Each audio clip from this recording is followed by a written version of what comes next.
Shalom Kingdom Community Rock Surabaya. Kita belajar kembali untuk firman Tuhan minggu kemarin yang sudah disampaikan oleh Pak Arifin, gembala senior kita, dengan tema A Man Who Lost Everything.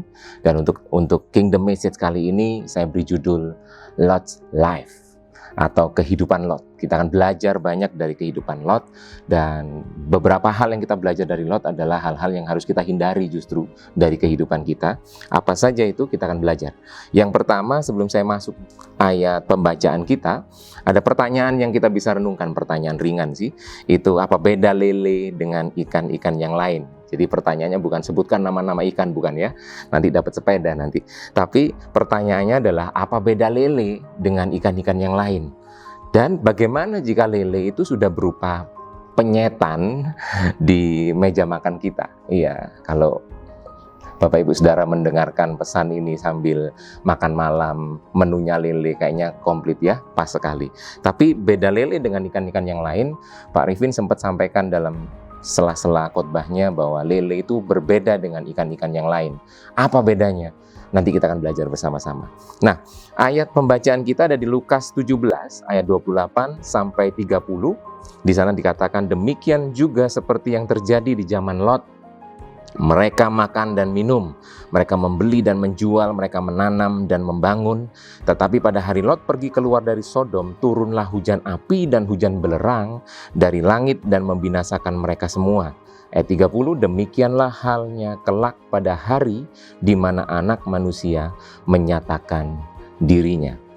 Bapak Ibu Saudara, orang yang kehilangan segalanya atau a man who lost everything itu adalah Lot. Kita akan belajar dari situ. Nah, salah satu tanda dari kedatangan anak manusia nanti ketika anak manusia akan menyatakan dirinya, salah satu tanda yang dipakai adalah zaman Lot memang. Ayat ini jelas mengatakan itu. Sebab itu jika akhir-akhir ini ada pengajaran yang mengatakan bahwa Tuhan itu baik, Tuhan itu tidak pernah menghukum, Tuhan itu tidak pernah merancangkan sesuatu yang buruk, ya merancangkan sesuatu yang buruk memang Tuhan tidak pernah. Tapi kadang-kadang ada satu pengajaran yang menyatakan, wis lah Tuhan itu pasti baik, Tuhan nggak pernah menghukum, jadi nggak apa-apa. Nah, itu ajaran-ajaran yang harus kita hati-hati. Karena ayat di dalam firman Tuhan yang lain jelas bahwa Sodom dan Gomora itu dibinasakan seluruhnya. Ayat yang kita baca tadi pun ayat 29 berkata, tetapi pada hari Lot pergi keluar dari Sodom, jelas ayat firman Tuhan mengatakan, turunlah hujan api, hujan belerang dari langit membinasakan mereka semua. Ini Tuhan kita. Kalau kita main-main dengan Tuhan, Tuhan bisa murka, dan Tuhan menyatakan murkanya dengan Sodom dan Gomora hancur dengan hujan api dan belerang dari langit. Nah, sebelum kita belajar apa saja yang hilang dari kehidupan Lot, kita akan belajar Lot itu pribadi seperti apa sih? Kalau arti kata dari Lot sendiri artinya adalah covering atau tudung. Ya, itu arti kata dari Lot. Tetapi ada 3 poin yang menjelaskan kepada kita bahwa pribadi seperti apa sih Lot itu. Yang pertama, dia adalah a man who walk by sight, not by faith. Orang yang mengandalkan penglihatannya, orang yang berjalan dengan penglihatannya, bukan dengan iman, dengan panca inderanya, bukan dengan iman. Hal ini terlihat dari Kejadian 13 ayat 10 dan 11. Di sana waktu gembala-gembalanya Abraham dan gembala-gembalanya Lot bertengkar, mereka akhirnya Abraham dan Lot ketemu, dan Abraham berkata kepada Lot bahwa sudahlah, kita jangan bertengkar, jangan berselisih. Ayo, kamu mau di mana? Kamu mau pilih kamu ada di mana? Aku akan tinggal di tempat yang lain. Nah, waktu memilih tempat tinggal, Lot melayangkan pandangannya. Ayat itu berkata demikian. Ketika terjadi perselisihan antara gembala Abram dan Lot, Abram memutuskan untuk mereka berpisah. Dan Abram meminta Lot untuk memilih dulu daerah mana yang dia mau tempati. Dan Alkitab katakan Lot melayangkan pandangannya dan dilihatnya, menggunakan penglihatannya dia, panca inderanya dia, dan dia melihat seluruh lembah Yordan itu seperti taman Tuhan. Dia memilih daerah yang indah, daerah yang baik sekali, dan Alkitab berkata itu seperti taman Tuhan. Lot memilih daerah itu, tinggallah dia di situ, dan Abraham tinggal di daerah yang lain. Lot adalah orang yang memakai penglihatannya, memakai pengetahuannya sendiri, memakai panca inderanya untuk berjalan. Yang kedua, siapakah Lot? Pribadi seperti apakah Lot itu? Yang kedua adalah a man who doesn't understand God's purpose in his life. Orang yang tidak mengerti tujuan Tuhan dalam hidupnya.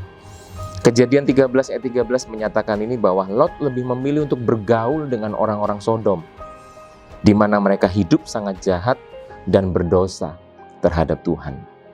Mereka hidup jahat, mereka berdosa. Nah, waktu mendirikan kemah pun, kemahnya itu diarahkan kepada Sodom. Jadi dia seolah-olah seperti dia sedang membawa hidupnya itu seperti orang Sodom yang jahat. Alkitab berkata mereka adalah orang-orang yang hidup sangat jahat. Bahkan hidup jahat kayaknya kurang mewakili kehidupan mereka. Hidup sangat jahat, Alkitab berkata, dan berdosa terhadap Tuhan.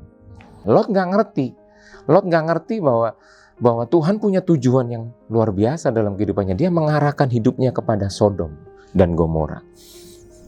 Poin yang ketiga, a man who is looking for position. Lot adalah orang yang mencari pangkat, mencari posisi. Dan dia nggak mencari Tuhan, dia mencari jabatan, dia nggak mencari Tuhan. Lot memilih untuk berpisah dari Abram. Bahkan nanti kalau kita belajar, ada kesempatan kedua sebenarnya ketika Abraham menyelamatkan Lot dan keluarganya dari tawanan. Ternyata Lot tetap mau berpisah, tidak memakai kesempatan itu untuk kembali kepada Abraham. Tapi Lot kepingin jadi big boss. Dia tidak mau jadi dalam tanda kutip ya semacam staffnya Abraham. Dia nggak mau. Dia lebih memilih jadi big boss untuk dia pindah ke daerah yang lain sendiri. Jadi itulah 3 pribadi tentang Lot yang kita bisa belajar, bahwa dia adalah orang yang berjalan dengan panca inderanya. Dia adalah orang yang tidak ngerti tujuan Tuhan dalam hidupnya. Lalu yang ketiga, dia adalah orang yang mencari posisi lebih dari dia mencari Tuhan. Nah, selanjutnya kita akan belajar dengan semua latar belakang yang ada tentang kehidupan Lot yang kita ketahui tadi. Sekarang kita akan belajar dari apa saja yang hilang dari Lot. Yang pertama, a man who lost his covering. Jadi Lot artinya tudung, tapi justru Lot kehilangan tudung. Jadi Lot kehilangan coveringnya dia ketika dia meninggalkan Abram. Dia kehilangan coveringnya ada di atasnya. Nah, ini menjadi satu perenungan buat kita semua, bagaimana sikap hati kita kepada pemimpin kita. Waktu kita mulai kita kehilangan hormat kita kepada pemimpin, kita kehilangan hati kita kepada pemimpin. Mungkin itu sebuah kondisi yang kita seperti kehilangan tudung yang ada di atas kita. Sehingga blessingnya Tuhan dari pemimpin yang ada di atas kita hilang seperti yang Lot alami. Ketika Lot meninggalkan Abram, menetap di lembah Yordan, dan dia mengarahkan kemahnya ke kota Sodom, seperti yang tadi di awal saya sampaikan, dia kehilangan tudung yang menaungi dia. Nggak ada lagi payung yang menaungi dia, yang melindungi dia. Berbahaya sekali jika kita kehilangan atau mulai tidak menghormati pemimpin yang Tuhan tempatkan di atas kita. Bagaimana sikap hati kita? Pertanyaan untuk kita renungkan bersama di poin pertama. Bagaimana sikap hati kita terhadap gembala kita? Mulai dari GKM, gembala komsel kita. Bagaimana? Kalau mungkin ada hal-hal yang, aduh kok Pak GKM ku begini sih? Datangi Pak GKM, ajak ngobrol, kita bereskan. Tapi jangan kehilangan respek kita kepada pemimpin. Lalu kepada gembala sektor, bagaimana? Kepada gembala wilayah, bagaimana? Dan para pemimpin yang ada di atas kita, bagaimana? Atau lebih kecil lagi, bagaimana kita dengan orang tua kita? Mereka adalah dalam tanda kutip pemimpin-pemimpin yang Tuhan tempatkan dalam kehidupan kita. Yang kedua, apa yang hilang dari kehidupan Lot? A man who lost his way. Orang yang kehilangan jalannya. Lot ini orang yang tersesat. Ya, ketika Lot mengarahkan kemahnya, itu gambaran mengarahkan hatinya, dia condong kepada orang-orang Sodom. Yang di Kejadian 13 ayat 13 tadi kita sudah baca bahwa orang-orang Sodom itu orang-orang yang sangat jahat. Nah, dan Lot menjadi orang yang tersesat. Dia tidak ngerti lagi Tuhan mau dia kemana. Dia mencondongkan hidupnya kepada orang-orang Sodom. Dan Bapak Ibu Saudara, Lot menjadi orang yang tersesat. Dan mari kita belajar seperti ikan. Nah, di sini ikannya muncul. Ya, Pak Arifin sampaikan bahwa beda lele dengan ikan yang lain adalah banyak ikan, ya, semua ikan itu mencari air yang bersih kecuali lele. Lele tinggalnya di tempat yang kotor, lumpur dan sebagainya. Itu lele. Nah, itu yang membedakan lele dengan ikan-ikan yang lain. Sebab itu, mari kita jangan jadi lele. Ya, makan lele sekali 2 kali boleh lah. Tapi jangan jadi lele, Bapak Ibu Saudara. Karena kita bukan ikan dan kita bukan orang-orang yang mencari tempat kotor untuk kita tinggal. Lot mencondongkan hatinya dan itu membuat dia tinggal dengan kehidupan yang kotor. Tuhan gak mau kita seperti itu. So, jangan menjadi orang yang kehilangan jalannya. Jangan menjadi orang yang tersesat dengan kita mulai mencari tempat kotor untuk kita tinggal. Tapi ayo jadi kayak ikan, cari air yang bersih, yang dia akan tinggal di situ. Saya percaya kita semua ketika kita tersesat, kita mulai mencari jalan terbaik untuk kita kembali dan bertobat kepada Tuhan. Firman Tuhan itu peta. Ya, firman Tuhan itu peta sebenarnya. Kehilangan jalannya atau tersesat, jangan lupa bahwa kita punya firman Tuhan dalam kehidupan kita dan firman Tuhan itu seperti sebuah peta. Dan Roh Kudus itu seperti sebuah kompas. Apa yang dibutuhkan orang yang tidak ngerti jalan? Peta dan kompas. Itu akan membuat dia tidak tersesat. Dia akan tahu mana utara, mana timur dengan kompas yang dia punya. Dan dia akan tahu saya harus belok kiri atau belok kanan. Kenapa? Dia punya peta. Yang jelas tujuan pun dia tahu dia mengarah kemana. Saya percaya waktu kita mengerti bahwa Tuhan ingin kita hidup dalam kekudusan, hidup dalam hidup yang bersih, seperti ikan cari air yang bersih. Kita hidup dengan bersih, saya percaya firman Tuhan menuntun kita. Dan Roh Kudus menjadi kompas untuk kita hidup tidak tersesat lagi. Amin. Poin yang ketiga, a man who lost his last chance, kehilangan kesempatan terakhirnya. Ini yang saya bilang, bahwa di Kejadian 14 ayat 12, di sana dikatakan bahwa ketika Lot menjadi tawanan musuh, Abram datang menyelamatkan mereka. Nah, saat itu sebenarnya menjadi saat yang terbaik untuk Lot kembali kepada Abraham, memperbaiki hubungan, memperbaiki tudungnya dan sebagainya. Tapi Lot nggak menggunakan kesempatan itu. Tetapi Lot tidak menggunakan kesempatan itu. Jika saat ini ada yang hilang dari kita, Pak Arifin kemarin sampaikan juga bahwa kalau saat ini ada yang hilang dari kita, mungkin harta kita ada yang hilang, pekerjaan atau penghasilan kita. Mungkin itu peringatan untuk kita benahi hidup kita dan kita kembali kepada tudung yang benar. Kembali kepada tudung yang tepat dalam kehidupan kita. Kembali. Nah, Bapak Ibu, yang keempat, apa yang hilang dari kehidupan Lot? Dikatakan dia adalah a man who lost his conscience. Kehilangan hati nuraninya. Hati nurani itu seperti alarm yang menjaga hidup kita benar di mata Tuhan. Karena waktu kita melakukan dosa, hati nurani yang berfungsi, dia akan menjadi alarm yang buat kita gelisah, buat kita nderedek. Ya, nderedek itu apa ya? Berdebar-debar gitu jantung kita, gemeteran kita waktu melakukan dosa. Itu hati nuraninya masih berfungsi. Nah, Lot kehilangan itu. Sehingga ketika Lot berbicara ketika dia di rumah dan dikepung oleh laki-laki dari seluruh kota Sodom, Lot menyerahkan kedua anak perempuannya untuk mereka bisa perbuat apapun kepadanya. Ini kan bapak yang agak kurang waras gitu ya. Karena dia tidak ada bapak yang menyerahkan anaknya kepada hal-hal yang buruk. Tapi justru Lot membawa anaknya itu, sudahlah, ini aja anakku saja. Itu diserahkan kepada laki-laki yang ada di luar rumahnya. Dan ini sebuah kondisi yang hilang, hati nuraninya Lot hilang. Bapak Ibu Saudara, waktu kita ditegur oleh hati nurani, jangan diamkan itu. Karena semakin kita mendiamkan, hati nurani kita akan semakin luntur. Alarmnya semakin gak kerasa. Dan kadang kita mulai melakukan dosa tanpa ada perasaan bersalah. Itu tanda hati nurani kita sudah rusak. Sebab itu, mari kita lebih peka lagi kepada tuntunan dari hati nurani yang Tuhan taruh dalam kehidupan kita.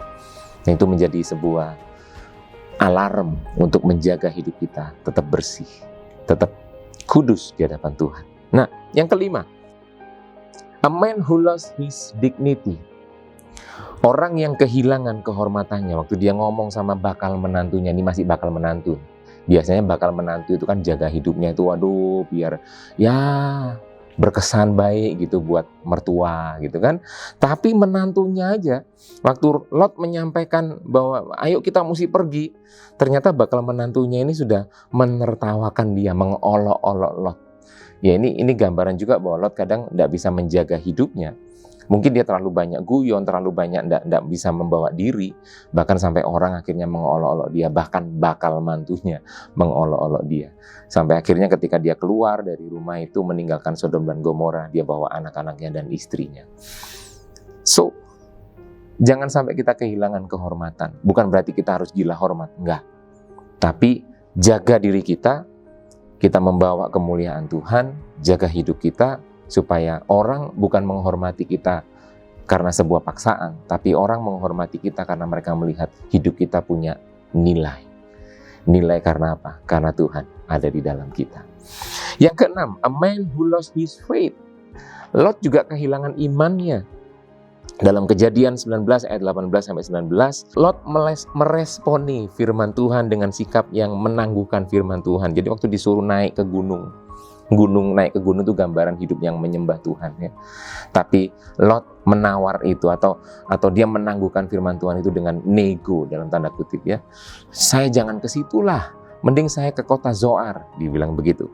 Jadi Lot nggak langsung taat kepada firman Tuhan, Lot nggak langsung taat kepada perintah Tuhan, tapi dia tawar menawar, dia nego, dia coba cari yang lebih enak buat dia.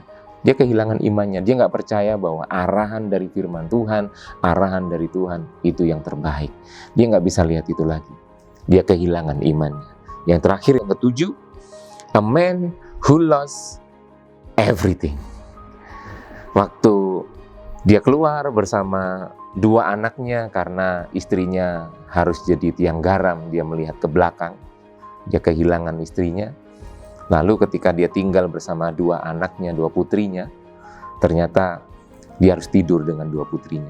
Karena putrinya membuat Lot mabuk dan akhirnya tidurlah mereka. Dan dikatakan ada anak yang dihasilkan oleh hubungan itu. Dan itu sebuah kondisi yang sangat ironis, sangat memprihatinkan. Ini gambaran Lot kehilangan segala-galanya. Bapak Ibu Saudara, jangan kiranya semuanya itu terjadi pada kita. Mari hidup dengan iman dan makin mencari Tuhan, sehingga berkat pemeliharaan, penjagaan itu ada dalam kehidupan kita. Amin. 3 poin saja untuk menjadi pertanyaan komsel kita. Percayakah kita bahwa di balik semua yang sedang terjadi, hal buruk, hal tidak enak, tapi Tuhan sedang merencanakan sesuatu yang baik di luar, sesuatu yang baik dan luar biasa atas setiap kita? Percayakah Bapak Ibu akan hal itu? Bisa sharingkan satu dengan yang lain. Lalu pertanyaan kedua, mari kita ucapkan perkataan berkat kepada GKM, gembala sektor kalau ada di komsel kita ya. Ucapkan perkataan berkat buat mereka. Kita berkati mereka dengan kata-kata yang positif, kata-kata yang memberkati, kata-kata yang menguatkan. Karena percayalah, mereka adalah pemimpin yang Tuhan tempatkan di atas kita. Yang ketiga, komitmen apa yang kita bangun supaya kita dan keluarga kita tidak melihat firman Tuhan sebagai guyonan. Jangan sampai kayak Lot ya, firman Tuhan dibikin guyonan, akhirnya orang tidak menghargai kita, orang tidak melihat nilai dalam hidup kita. Tetapi kita melihat firman Tuhan itu seperti merupakan, atau firman Tuhan itu adalah perintah dari Sang Raja yang harus kita lakukan. Bangun komitmen untuk kita semakin mencintai firman Tuhan, mencari Tuhan, lebih dekat dengan apa yang Tuhan mau dalam kehidupan kita. Saya percaya kehidupan kita Tuhan jaga, Tuhan pelihara. Amin. Tuhan memberkati. Selamat berkomsel.